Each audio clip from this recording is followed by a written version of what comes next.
అన్ని ప్రాంతాల్లో కూడా ఈరోజు తెలుగుదేశం, జనసేన, బీజేపీ ప్రపంచం మొదలైంది. అన్ని ప్రాంతాల్లో కూడా ఈరోజు బయటకు వస్తున్నారు జనాలు కూడా ఒక విఘ్నతతో ఆలోచన చేస్తున్నారు. అదేవిధంగా ఈ రాష్ట్రం బాగుపడాలంటే 3 పార్టీల కూటమి విజయం సాధించాల్సినటువంటి అవసరం ఉంది. ఈరోజు చూసినట్లయితే రాష్ట్రం 20 సంవత్సరాలు వెనకబడిపోయింది అభివృద్ధి పథంలో.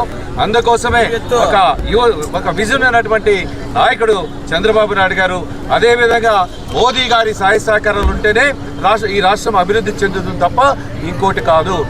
అందుకోసమే ఈ దుర్మార్గును ఓడించేదానికి 3 పార్టీల వాళ్ళంతా కూడా కలిసి ఒక కూటమిగా ఏర్పడి ఈ దుర్మార్గుని ఓడించేదానికి కలిసికట్టుగా పోటీ చేస్తున్నాం.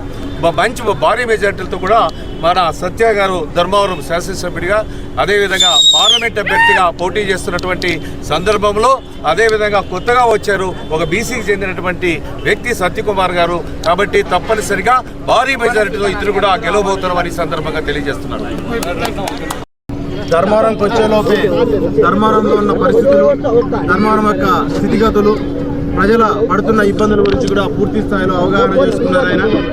ప్రజల ఏ రకంగా రేపు పొద్దున మనం ముందుకెళ్తే ధర్మవరాన్ని అభివృద్ధి పదంలో నడిపించగలుగుతాము, మరి దాంతోపాటు ప్రజల్ని ఇబ్బంది లేకుండా వారి జీవనాన్ని ముందుకు సాగించుకునే ప్రయత్నం చేయగలుగుతాము అనే విషయంగా కూడా పూర్తి స్థాయిలో ఒక పక్కా ప్రణాళికతోనే ఈరోజు ధర్మవరంలోకి అడుగుపెట్టడం జరుగుతుంది.